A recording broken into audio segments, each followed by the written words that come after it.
وهو معكم أينما كنتم ونحن أقرب إليه من حبل الوريد وإذا سألك عبادي عني فإني قريب أجيب دعوة الداع إذا دعان فليستجيبوا لي وليؤمنوا بي لعلهم يرشدون رب اشرح لي صدري ويسر لي أمري واحلل عقدة من لساني يفقهوا قولي رب زدني علما رب زدني علما رب زدني علما الحمد لله معزز محترم সম্মানিত মুসলিয়ান کرام আল্লাহ রাব্বুল আলামিন আমাদেরকে এক মহান দিবসে ফজিলতপূর্ণ দিবসে জুমার নামাজ আদায়ের উদ্দেশ্যে তার ঘর মসজিদে আসার তৌফিক দান করেছেন আলহামদুলিল্লাহ আলহামদুলিল্লাহ মোহতারাম মুসলিয়ান کرام সাহাবায়ে কেরামের জিন্দেগি আমাদের জন্য মডেল আদর্শ জীবনের যে কোনো একটা অনুষঙ্গে যদি আমরা তাকাই ওখানে সবক পাওয়া যায় শিক্ষা পাওয়া যায় খুতবা পড়া অবস্থায় সাহাবায়ে কেরামের আমলের কথা মনে আসলো রাসূল সাল্লাল্লাহু আলাইহি ওয়াসাল্লাম বলছেন আমার একজন সাহাবীকে যদি তোমরা মানো একজন সাহাবী তাহলে তোমাদের জিন্দেগি নাজাতের জন্য যথেষ্ট হয়ে যাবে হেদায়েত পেয়ে যাবে মানা মতো যদি মানতে পারো এটাই বললাম যে সাহাবায়ে কেরামের প্রত্যেকটা কাজ এর মধ্যে আমাদের জন্য সবক আছে মাথায় যে কথা আসলো একবার সাহাবায়ে কেরাম মসজিদে নববীতে বসা তো একজন আরেকজনকে বলতেছে আমরা তো মুসলমান কেন ভাই বেখেয়ালে আমাদের ঈমানকে আমরা নষ্ট করে ফেলছি কিনা চিন্তা করেন রাসূলের সাহাবী একজন আরেকজনকে বলতেছে আমরা মুসলমান ঈমান এনেছি কালিমা পড়েছি কিন্তু জানা না ঈমান নষ্ট হয়ে গেছে ঈমানের ব্যাপারে তাদের ফিকির ছিল মসজিদে নববীতে বসা রাসূলের সান্নিধ্যে বসা এরপরও ঈমানের ব্যাপারে তাদের খতরা সংখ্যা না জানি আমাদের ঈমান নষ্ট হয়ে গেছে একজনের দিলের ভিতরে এই অনুভূতিটা আসছে আমার ভাই আমরা যখন একসাথে বসি আমাদের কি এই ধরনের অনুভূতি আসে আমাদের তো এই অনুভূতি আসলো যেখানে সম্ভাবনা কম ঈমান নষ্ট হওয়ার সম্ভাবনা কম মজবুত স্পিরিট পাওয়ার আছে সেটা হলো রাসূলের সুন্নাত স্পিরিট পাওয়ার আছে সেটা হলো রাসূলের মুবারক জীবন থেকে কথা শোনা ঈমান নষ্ট হওয়ার সামান্যতম সম্ভাবনা আমাদের দৃষ্টিতে মনে হয় না এরপরেও সাহাবী ফিকির না জানি আমার ঈমান নষ্ট হয়ে গেছে একজন তার দিলে কথাটা আরেকজনকে বলেছে একজন বলতেছে তোমার কথা তো ঠিক কত কাজ করছি কত জায়গা যাচ্ছি কত কথা বলছি কোন কথাই ঈমান নষ্ট হয়ে যাচ্ছে যেটাকে আরবি পরিভাষায় বলা হয় শিরকে খফি গোপনে শিরক হয়ে যাচ্ছে ঈমান নষ্ট হয়ে যাচ্ছে কাজে শিরক হয়ে যাচ্ছে কিংবা আমলে শিরক হয়ে যাচ্ছে হতে পারে মনে হয় তোমার কথাই ঠিক তোমাদের ঈমানটা নষ্ট হয়ে গেছে তাহলে কি করণীয় আরেকজন বলতেছে তাহলে ঈমান নষ্ট হয়ে গেলে আবার ঈমান নিয়ে আসি আবার বলি লা ইলাহা ইল্লাল্লাহ মুহাম্মাদুর রাসূলুল্লাহ কত সরল ছিল তাদের জিন্দেগি একজন বলছে আর বাকিরা মেনে নিচ্ছে মেনে নেওয়ার সাথে সাথে আবার নবায়ন চলো আমরা আমাদের ঈমানকে নবায়ন করি আবার বলি লা ইলাহা ইল্লাল্লাহ মুহাম্মাদুর রাসূলুল্লাহ এবার ইতমিনান কলবের মাঝে, এখন আমরা আবার মুসলমান, এখন আমরা আবার মুসলমান। তোমার ভাই, এখান থেকে আমাদের জন্য সবক হলো, আমরা কেউ যেন নিজেদের ঈমান, নিজেদের আমলের উপর একেবারে আত্মতৃপ্তির সাথে বসে না থাকি, আমি সফল কাম, আমি কামিয়াব। এটা ব্যক্তিকে ধ্বংস করে। একজন নামাজি নামাজ পড়ে, 5 ওয়াক্ত নামাজ পড়ে, তাহাজ্জুদ নামাজও পড়ে, কোনদিন তার নামাজ মিস হয় না, সে এই আত্মতৃপ্তিতে থাকতে পারে না যে আমার নামাজ আমাকে কামিয়াব করবে। আত্মতৃপ্তি যখন চলে আসে তখনই অহংকার আসে, তখনই ক্ষমতা অপব্যবহার হয়। এই আত্মতৃপ্তি, ওই সাহাবী, তারা তো একটা ঘটনা ঘটে গেছে, কয়েকটা সাহাবী মিলে এই ঘটনা তারা ঘটাইলেন, কিন্তু এর মাঝে কিয়ামত পর্যন্ত আমার আপনার জন্য সবক আছে। খবরদার মুসলমান, তুমি তোমার আমলের উপর কখনো করিও না। আমার আপনার আমল পশ্চিম কালেও সাহাবীর আমলের ধারে কাছেও যাবে না, ঠিক কিনা বলেন? আমার আপনার ঈমান পশ্চিম কালেও সাহাবায়ে কেরামের ঈমানের ধারে কাছেও যাবে না। ওই পয়েন্ট আমি কথা বললাম না, আপনারা জানেন ভালো, সাহাবায়ে কেরামের ঈমানের অবস্থা, আমলের অবস্থা পশ্চিম কালেও তার ধারে কাছেও না। ওই সাহাবী যদি তার ঈমানের ব্যাপারে খতরা, চলে যাওয়ার আশঙ্কা করতে পারে, তাহলে আমাদের কি অবস্থা হওয়া উচিত? আল্লাহ তাআলা আমাদের সবাইকে নিজেদের ঈমান ও আমলের ব্যাপারে সর্বোচ্চ পর্যায়ে ফিকির নসিব করেন, আমিন। ধরে রাখার তৌফিক দান করেন, আমিন। এক নম্বর পয়েন্ট। দ্বিতীয় নম্বর পয়েন্ট হলো, আমার ভাই, এই সাহাবায়ে কেরামের এই মুযাকারা থেকে দ্বিতীয় পয়েন্ট আসলো, আমরাও আলোচনা, আমরাও মুযাকারা করি। জুমার এই বয়ান তো আসলে বয়ানের জন্য না, আমলের জন্য। পরস্পর মুযাকারা আসতে পারে। গত জুমায় আমরা মুযাকারা করেছিলাম। জুমায় আমি আসছি, আমার ভাইরাও আছে, সারা দুনিয়ার উম্মতে মুসলিমা জুমার দিন জুমার নামাজ পড়ার জন্য মসজিদে আসে। সবার আশা এক নয়, সবাই একরকম আসে না, একরকম জিনিস নিয়ে যায় না। আমার আশা যেন স্বতন্ত্র হয়, বৈশিষ্ট্যপূর্ণ হয়। গত জুমায় আমরা আলোচনা করেছিলাম। এই জুমায় আমরা মুযাকারা হিসেবে বলতে পারি, এই জুমার নামাজ আদায়ের পর, নামাজের আগে আমার জিন্দেগির অবস্থা কেমন ছিল, নামাজের পরে আমার জিন্দেগির অবস্থা কেমন, একটু চিন্তা করি।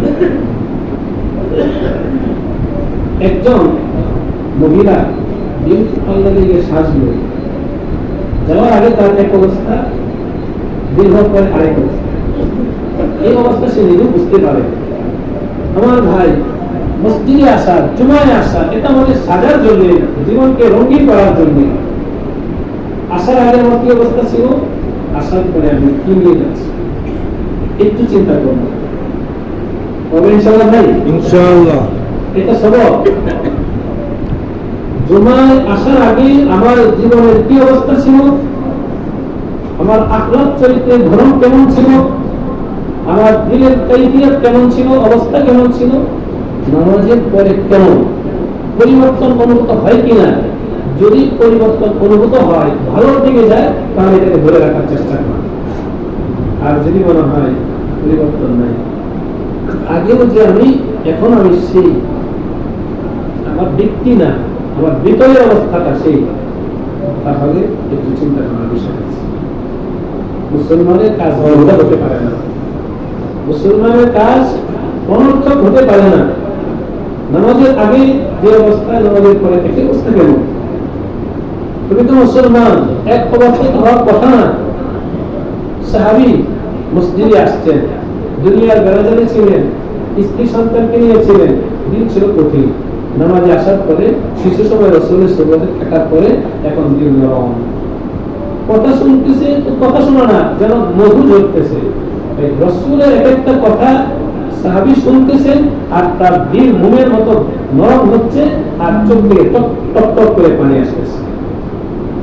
নামাজের পরে সাহাবী নিচের দিকে মন, চোখ নিচের দিকে, শরীর, অন্য জগতের মানুষ। কার সুবতি গেলাম, কি শুনলাম, আগের আমি তো এখন ওইরকম না, আমার তো অবস্থা পরিবর্তন। এই পরিবর্তন সাহাবী নিজে উপলব্ধি করছে এবং তার স্ত্রী, সন্তান, পাশের সাথী যারা ছিল সবাই উপলব্ধি করছে। এখন আব্দুর রহমান আগের আব্দুর রহমান না, পরিবর্তন অনুভূত হয়েছে। আমার ভাই, আমাদের ভিতরে যেন ওই পরিবর্তন হয়, ওই পরিবর্তন যেন হয়। আগের অবস্থা পরের অবস্থা এক নম্বরে আমরা চিন্তা করব, আর পরিবর্তন যদি হয় সেটাকে ধরে রাখার চেষ্টা করা, পরিবর্তন না হলে কি করে পরিবর্তন আনা যায়, কেন পরিবর্তন হয়নি এই কারণগুলো বের করা। আল্লাহ রাব্বুল আলামিন আমাদের সকলকে তৌফিক দান করেন, আমিন। তাহলে উন্নতি হবে, নতুবা উন্নতির আশা করা যায় না, সময় যাবে। এটা আবার শুধুমাত্র ফর্মালিটি, সবাই করে আমি করি না, সবাই যায় আমি যাই, সবাই সাজদা আমি সাজদা দেই, ফর্মালিটি ছাড়া আর কিছু না। আল্লাহ রাব্বুল আলামিন বলেন রাসূল সাল্লাল্লাহু আলাইহি ওয়াসাল্লামের মাধ্যমে একটা নামাজি যদি ফর্মালিটি নামাজ পড়ে তাহলে ওই নামাজকে বাদ দিলে তার চেহারা লিখতে পারে লা হাজাতা লি, এই ধরনের ইবাদতের কোনো মূল্য নাই, দরকার নাই, তুমি তোমার নামাজ নিয়ে চলে যাও। তাহলে তো আমি আসলাম ফর্মালিটির জন্য, আমার ক্ষতি হয়ে গেল। মুসলমান তো যোগ বের করবে প্রতিটা কাজে, প্রত্যেক কদম ফেরানোর আগে সে যোগ বের করবে, এটা ফল প্রশ্ন নাকি ফর্মালিটি। আজকে মসজিদ বলা মুসল্লি আমার ভাই, পরিবর্তন যা হওয়া হচ্ছে না তো, তাহলে কি আমি বলতে পারি না আমার লৌকিকতা, ফর্মালিটি? আল্লাহ তাআলা আমাদেরকে এই ফর্মালিটি থেকে উঠে আসার তৌফিক দান করুন, আমিন। বাস্তব অর্থে আল্লাহকে পাওয়ার আশায় আমল করার তৌফিক দান করুন, আমিন।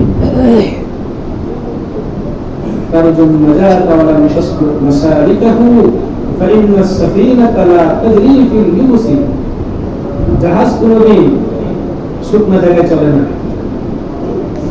জাহাজ কোনদিন শুকনো জায়গায় চলে না, জাহাজকে তো পানিতেই চলাইতে হয়। আমরা চাচ্ছি জাহাজের মাধ্যমে আমাদের কাঙ্ক্ষিত গন্তব্যে পৌঁছতে, কিন্তু জাহাজ চালাতে শুকনো যায়, এরকম হয়ে যাচ্ছে। আমল করতেছি, দিন সাক্ষী দিচ্ছে তুমি নামাজি, তুমি হাজি, তুমি গাজী, তুমি দানবী, সবকিছু দিন সাক্ষী দিচ্ছে বড় করে বলেও, কিন্তু নামাজের নতিজা নাই, হজের নতিজা নাই, দানের নতিজা নাই, সবকিছু নতিজা শূন্য, যা বার্তা হচ্ছে। কেন? ওই অবস্থায় সঠিক পথে সঠিকভাবে চলার যে উদ্দেশ্য করা হচ্ছে না। আল্লাহ রাব্বুল আলামিন আমাদের সকলকে আমাদের আমলের যোগ্য করার তৌফিক দান করেন, আমিন। কোরআনে কারীমে সূরাতুল মুমিনুনে আছে ওয়াল্লাযীনা ইউতুনা মা আতাউ ওয়া কুলুবুহুম ওয়াজিলাতুন আন্নাহুম ইলা রাব্বিহিম রাজিউন। নেক বান্দাদের যারা ফরমালিটি আমল করে না, পাওয়ার জন্য, সময়ের জন্য আমল করে, তাদের গুণ আল্লাহ রাব্বুল আলামিন এই আয়াতে বলতেছেন। গত জুমায় তোমার থেকে ৬৫৫৫ টাকা, বাহিনী দান বাক্স থেকে ১৬৯৫ টাকা, মোট ৮২৪৩ টাকা প্রদান হয়েছে। আলহামদুলিল্লাহ। যারা দান করেছে আল্লাহ রাব্বুল আলামিন সকলের দানকে কবুল করেন, আমিন। আমার ভাইরা, খুব মজবুতির সাথে সিরিয়াসলি আমি একটা কথা বলছি। আমল আমি আপনি আমরা চাইলে কখনোই সম্ভব না, যদি আমার মাওলা না চান। আল্লাহ যদি না চান তাহলে আমার আপনার দ্বারা আমল হবে না। কারণ ইমান আছে তখন শেষ সময়ে আমার মাওলা সন্তুষ্টি ছিল না, তার ইমানের কোনো ভুল নেই, বরং আল্লাহ উল্টা তিনি তিরস্কার করেছেন।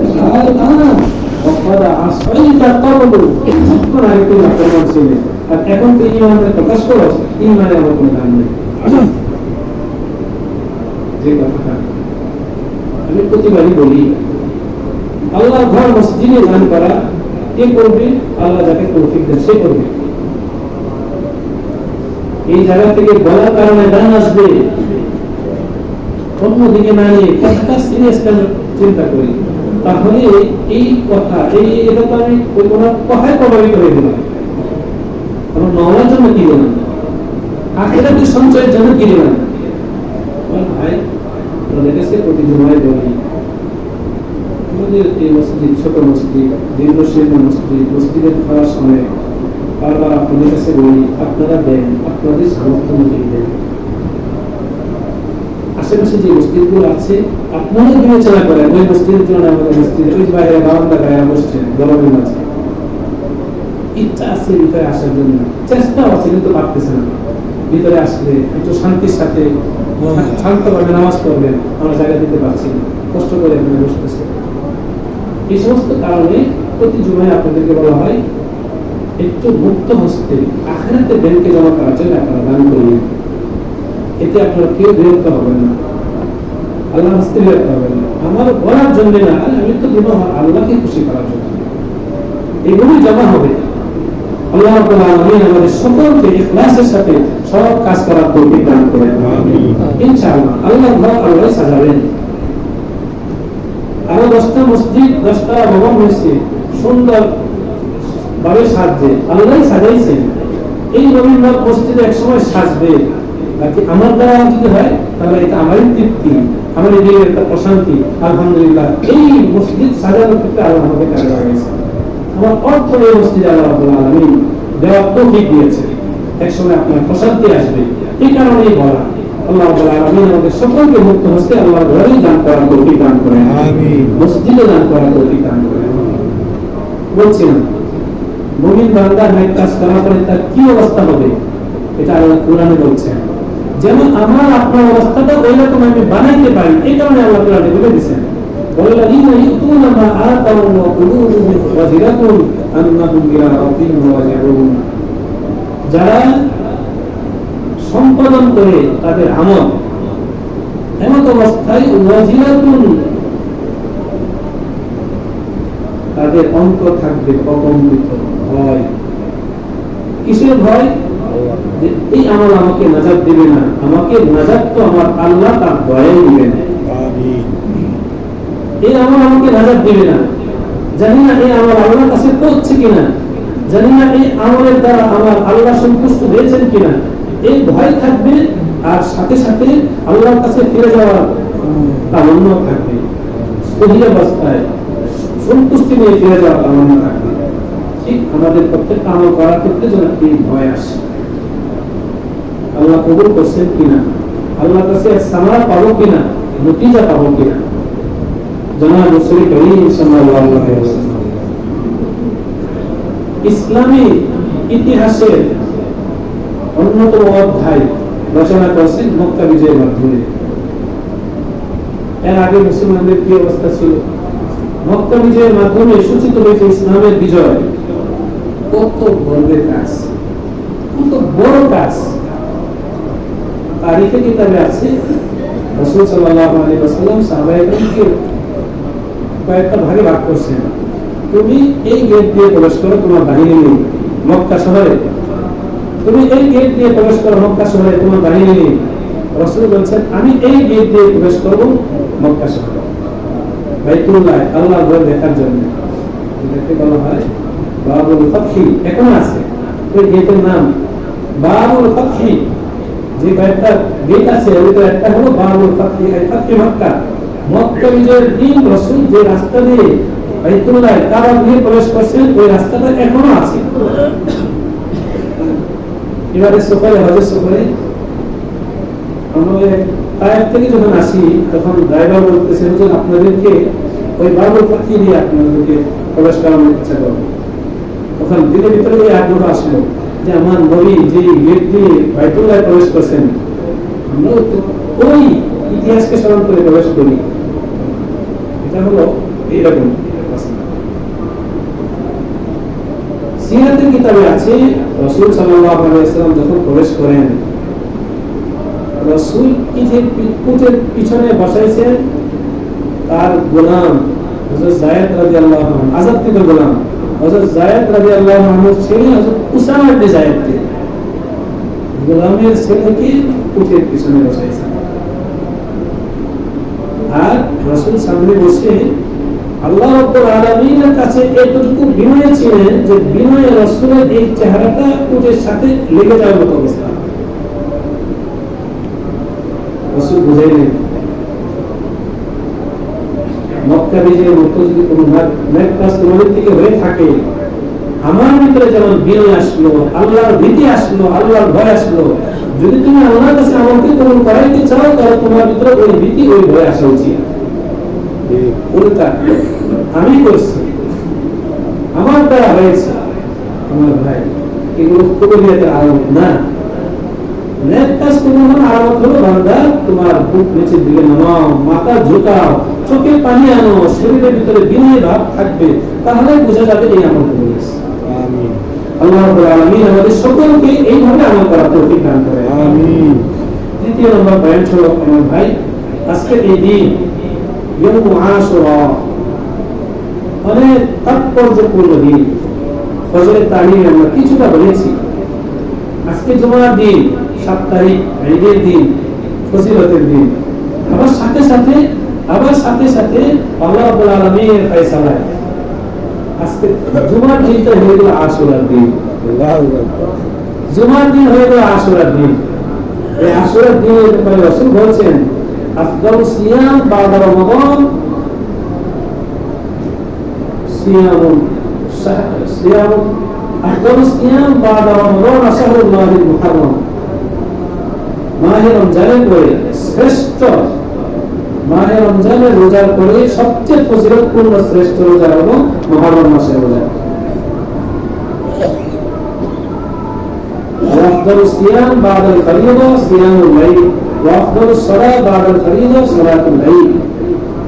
ফরজ নামাজের পরে শ্রেষ্ঠ নামাজ হলো তাহাজ্জুদের নামাজ।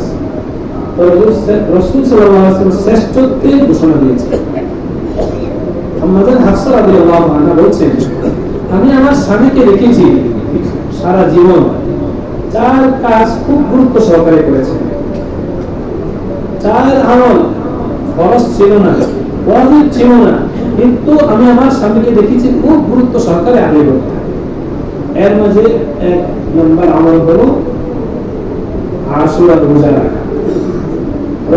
রাসূলের জিন্দেগিতে আশুরা রোজা ছাড়েন নাই, গুরুত্ব সহকারে মুহররমের 10 তারিখে খুব গুরুত্ব সহকারে এই রোজা রেখেছেন। 1 নম্বর আমল। দ্বিতীয় নম্বর আমল হলো রাসূল যা কখনোই ছাড়েন নাই, সেটা হলো জিলহজ মাসের প্রথম দশকের রোজা। জিলহজের প্রথম দশকে রাসূল গুরুত্ব সহকারে রোজা রাখছেন সবসময়। তৃতীয় নম্বরের আমল হলো আইয়ামে 20, প্রতি মাসে 13, 14, 15 চন্দ্র মাসের 13, 14, 15 তারিখে রোজা রাসূল কখনোই ছাড়েন নাই। চতুর্থ নম্বর আমল হলো ফজরের সুন্নত নামাজ। ফজরের সুন্নত নামাজ রাসূল কখনোই ছাড়েন না। নফল হওয়া সত্ত্বেও, মুস্তাহাব হওয়া সত্ত্বেও রাসূল এগুলোর উপর খুব গুরুত্ব দিয়েছেন। কেন? কারণ হলো এগুলো ছিল আল্লাহর পক্ষ থেকে অফার। কোন জমায় যেন আলোচনা হয়েছিল, একটা ফ্রিজ এখন যদি আপনি কিনতে যান তাহলে 40,000 টাকা দাম, কিন্তু যদি অফার দেয় যে আগামী মাসের 10 তারিখে আমার দোকান থেকে কেউ যদি ফ্রিজ কিনতে আসে তাহলে একটা ফ্রিজের দাম 1,000 টাকা, তাহলে বলেন ওই 10 তারিখে ওই দোকানে বিল হবে না? বিল হবে।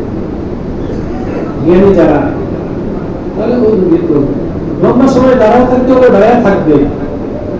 কাউকে যদি ওরা না করো, আমাদের যে অভ্যাস, যদি কাউকে অন্যায় পথে টাকা দিতে হয় তাও কিন্তু টাকা দিবে, আমার ওটা খাইতে হবে। ঠিক আমার ভাইয়েরা, আমার আশুরা রোজার ফজিলত হলো আমার রাসূল বলেন, হযরত আবু কাতাদা রাদিয়াল্লাহু তাআলা আনহুকে বর্ণিত, তিনি বলেন ইন্নী আহতাসিবু আলা রাসূল সাল্লাল্লাহু আলাইহি ওয়াসাল্লাম বলেছেন সিয়াম ইয়াউমি আশুরা আহতাসিবু আলা আল্লাহ আন ইউকাফিরা as-সানাতা আল্লাতী ক্বাবাত। আশুরা রোজা, আশুরা রোজা, আশুরা রোজা কেউ যদি রাখে, আমার নবী বলেন আমি আল্লাহর কাছে আশা রাখি এই আশুরার দিন রোজা রাখার কারণে তার পিছনের 1 বছরের গুনাহ আল্লাহ মাফ করে দিবেন। সুবহানাল্লাহ। আমার ভাই কম কিসে 1 বছরের গুনাহ মাফ হবে, 1 বছরের গুনাহ মাফ হবে আশুরার দিন রোজা রাখার কারণে আমার নবী বলছেন বাস্তব কথা, সত্য কথা। এখন প্রশ্ন হয় কোন ধরনের গুনাহ মাফ হবে? মৌলিকভাবে এই ধরনের হাদিসে যে গুনাহ মাফের কথা বলা হয় সেটা হলো সগীরা গুনাহ। কিন্তু উলামায়ে কেরাম একটা নুসখা বলেছেন রোজা রাখার আগে। আজকে সেহরির সময় যখন আমরা সেহরি খাই, আলহামদুলিল্লাহ যাদের পক্ষে সেহরি খাওয়া সম্ভব হয়েছে 2 রাকাত 4 রাকাত নামাজ তো আমরা পড়েছি, ওই সময় যদি আল্লাহর কাছে হাত তুলে আমরা বলে থাকি, হে আল্লাহ, আপনি তো আপনার রাসূলের জবানে শুনিয়েছেন 1 বছরের গুনাহ মাফ করবেন। আল্লাহ, আমার তো সগীরা গুনাহ মাফ করার দরকার, কবিরা গুনাহ মাফ করার দরকার। আমি তওবা করতেছি, আর কোনদিন আমি গুনাহ করব না, কোন ধরনের কবিরা গুনাহের সাথে জড়িত হব না। আপনি সগীরা গুনাহের সাথে আমার কবিরা গুনাহগুলো মাফ করে দিন। তাহলে আমার ভাই তওবা হলো কিনা? তওবা হলো। কোন ব্যক্তি যদি এই ধরনের যে সমস্ত আমলগুলো আছে যেগুলোতে ফজিলতের কথা বলা হয়েছে, ওই আমলগুলো করার সুযোগতে কিংবা সারাদিন সে যদি আল্লাহর কাছে গুনাহ মাফের এই কথা শোনার সাথে সাথে মনে মনে বলে, আল্লাহ সগীরা গুনাহগুলোর সাথে আপনার কবিরা গুনাহ মাফ করে দেন, আমি তওবা করতে চাই, আর করব না, তাহলে তার 1 বছরের সগীরা কবিরা উভয় গুনাহ মাফ হয়ে যাবে। সুবহানাল্লাহ। আর ইনশাআল্লাহ ভাই আমরা যারা পিছনে আমল করেছি তাহাজ্জুদের সময় বলেছি আল্লাহ যেন কবিরা গুনাহ মাফ করেন, তা তো বলেছি। যারা বলি না এখন বলি, পরে বলি, আজকে সারাদিন বললেই হলো, হে আল্লাহ সগীরা গুনাহ মাফ করবেন আপনি, আপনার তো কবিরা গুনাহ মাফের যোগ্যতা আছে, করে থাকেন, আমাকে কবিরা গুনাহগুলো মাফ করে দিন। তো একটা উসিলায় আমার গুনাহ মাফের দোয়া হলো, ওই দোয়াতে আমার তওবা হলো, সগীরা মাফ হলো, কবিরা মাফ হলো। এবার এই বছর আমি রোজা রাখলাম, আগামী বছর আবারও আল্লাহ যদি হায়াত রাখেন আশুরা রোজা রাখলাম, তাহলে কি আমার গুনাহ থাকলো? এই যে মুসলমান এইভাবেই আল্লাহ রাব্বুল আলামিনের মুকাররম হয়, নৈকট্য প্রাপ্ত হয়। যদিও শরীয়তের মাসলা অনুযায়ী এই রোজা ফরজ না, ওয়াজিব না, মুস্তাহাব, কিন্তু আমার ভাই এই সমস্ত মুস্তাহাব আমলগুলোর মাধ্যমে আল্লাহ ওয়ালা বুঝতে কেন আল্লাহকে পেতে চায় যারা, তারা আল্লাহর একেবারে কাছাকাছি বুঝতে পারে, পৌঁছার চেষ্টা করেন এবং পৌঁছেও থাকেন। আলহামদুলিল্লাহ, আল্লাহ তাআলা আমাদেরকে রাখার তৌফিক দিয়েছেন। আল্লাহ তাআলা আমাদের সকলের জিন্দেগির সগীরা কবিরা গুনাহগুলো মাফ করে দেন। যত বছর হায়াত আছে আল্লাহ তাআলা প্রতি বছরে এই রোজাকে গুরুত্ব সহকারে রাখার তৌফিক দান করেন। আশুরার দিন একটা রোজা রাখবো নাকি 2 রোজা রাখবো, আমরা মাসলা জেনেছি। রাসূল সাল্লাল্লাহু আলাইহি ওয়াসাল্লাম মদিনায় হিজরত করার পরে সাহাবায়ে কেরামকে জিজ্ঞাসা করলেন, ইহুদিরাও এই দিনে রোজা রাখে কেন? বলল, এই দিনে ইহুদিরা রোজা রাখে আল্লাহ রাব্বুল আলামিন হযরত মুসা আলাইহিস সালাম এবং তার বাহিনী ফেরাউনের বাহিনীকে, ইসরাইলি বাহিনীকে ফেরাউনের বাহিনী থেকে মুক্তি দিয়েছেন, এই কারণে তারা শুকরিয়া আদান এই দিন রোজা রাখে। রাসূল বলছেন, ফেরাউন মুসা আমার ভাই এবং তার প্রতি আমার হক বেশি, যদি বনি ইসরাইল এই দিনে রোজা রাখতে পারেন তাহলে আমি আরো বেশি রোজা রাখা হতাম, আমিও রোজা রাখি। বাকি ইহুদিদের সাথে মিলে যাওয়ার কারণে রাসূল সাহাবায়ে কেরামকে বলেছেন, তোমরা 9 তারিখে রোজা রাখবে। 9 তারিখে রোজা রাখার কথা রাসূল বলে গেছেন। উত্তম হলো 9 মুহররম আর 10 মুহররম এই 2 দিন রোজা রাখা উত্তম। যদি কোনো কারণে 9 তারিখে কেউ রোজা রাখতে না পারে তাহলে ইহুদিদের সাদৃশ্যতা দূর করার জন্য 11 তারিখে রোজা রাখবে। 10 আর 11 তারিখ এটা প্রথমে যদি না পারে 9 তারিখে তাহলে 11 তারিখে রাখবে, কিন্তু উচিত হলো 9 আর 10 তারিখে রোজা রাখা। এই বছর তো আলহামদুলিল্লাহ যাদের আমল হয়েছে তা তো হয়েছে, যারা গতকালকে আমরা রোজা রেখেছিলাম তাহলে আজকে শেষ। যদি কেউ গতকালকে না রেখে থাকেন আজকে রেখেছেন, আগামীকালকে রাখবেন, সব হবে ইনশাআল্লাহ। আর সামনে রাখবো, নিজে রাখবো, অন্যকে রাখার জন্য উৎসাহিত করবো, বলবো ইনশাআল্লাহ ভাই ইনশাআল্লাহ। এই দিনে আরেকটা আমল হলো তওবা করা। রাসূলের ওই হাদিসে, বুখারীর হাদিসে আসছে যে ফীহি ইয়াউমুন তাবাল্লাহু ফীহি কওমুন, এই মুহররম মাসে এমন একটা দিন আছে যে দিনে আল্লাহ রাব্বুল আলামিন এক কওমের তওবাকে কবুল করেছিলেন। রাস্তা বন্ধ না, ওয়ায়াতুবু ফীহি আখারিন কওমান আখারিন। যেহেতু এক কওমের তওবাকে কবুল করেছেন, বাবা যখন তার দুই সন্তানের মাঝে এক সন্তানকে একটা পুরস্কার দেন, তখন বাবার উম্মতের দাবি, পিতৃত্বের দাবি আরেক সন্তানকেও কিছু না কিছু কিনে দেওয়া। আল্লাহ রাব্বুল আলামিন যখন এক কওমের তওবা এই দিনে কবুল করেছেন, তো আল্লাহ নিজের উপর দায়িত্ব নিয়ে নিয়েছেন, যেটা আল্লাহ আমাদের উপর দয়া করে আল্লাহ দায়িত্ব নিয়েছেন যে আমরাও যদি এই দিনে তওবা করি তো আল্লাহ রাব্বুল আলামিন আমাদের তওবাকে কবুল করবেন। এই কারণে আশুরার দিনে মুহররমের 10 তারিখে তওবা করা হাদিস দ্বারা প্রমাণিত। উলামায়ে কেরাম করেন নির্দিষ্ট একটা সময়, যাদের পক্ষে সম্ভব হয় লম্বা সময়, কমপক্ষে কিছু সময় হলো তওবা করা আল্লাহর কাছে, নিজেদের গুনাহ মাফের জন্য, বাবা মার গুনাহ মাফের জন্য, আপন জনের গুনাহ মাফের জন্য আল্লাহর কাছে তওবা করা। এটা হলো এই দিনের আমল, এই দিনের হক। আল্লাহ তাআলা আমাদের করার তৌফিক দান করেন। তাহলে এই দিনের দুই আমল হলো, এক হলো রোজার আমল আর হলো তওবার আমল। আর বর্জনীয় কিছু কাজ আছে যেগুলো আমাদের সমাজে বেশ থাকে। এই দিনে তাজিয়া মিছিল করা, আমার ভাই ইতিহাস বলতে গেলে অনেক লম্বা আলোচনা। এই দিনে তাজিয়া মিছিল করা এর কোনো প্রমাণ নাই রাসূল থেকে, সাহাবায়ে কেরাম থেকে, তাবেঈন কেরাম থেকে। এই আমল আসছে, এটা হলো 352 হিজরিতে এক শিয়া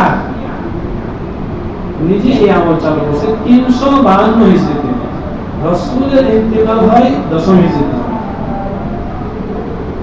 352, তাহলে কত বছর পরে ইন্তেকালে? কত বছর পরে? 342 বছর পরে। 342 বছর পরে এক শিয়া এই তাজিয়া মিছিল আরো যে কাজগুলো আমাদের সমাজে বর্তমানে হচ্ছে এগুলো বের করছে। আর যে আমল রাসূলের জামানা ছিল না, সাহাবায়ে কেরামের জামানা ছিল না, তাবেঈন কেরামের জামানা ছিল না, এমন কোন আমল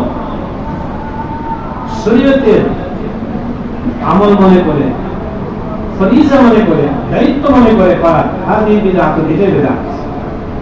বিদআতের আলোচনা অনেক লম্বা আলোচনা। বাস তাজিয়া মিছিল করা, এরপরে কোন একটা ঘরকে কেন্দ্র করে ওখানে মুরসিয়া করা, কান্নাকাটি করা, বিলাপ করা, হাই আলী হাই হুসাইন বলে নিজের শরীরে আঘাত করা, এই সমস্ত কাজ এই মাসে হয়, পুরো মাসে হয়, বিশেষ করে এই আজকে হচ্ছে। যারা করতেছেন আল্লাহ রাব্বুল আলামিন তাদেরকে হেফাজত করেন, আমাদেরকে বেঁচে থাকার তৌফিক দান করেন। যে সমস্ত কথা বলা হলো, 3টা পয়েন্টে আলোচনা হলো, আল্লাহ রাব্বুল আলামিন আমাদের সকলকে এই পয়েন্টগুলো ধরে ধরে নিজেদের আমলে জিন্দেগি গঠন করার তৌফিক দান করেন।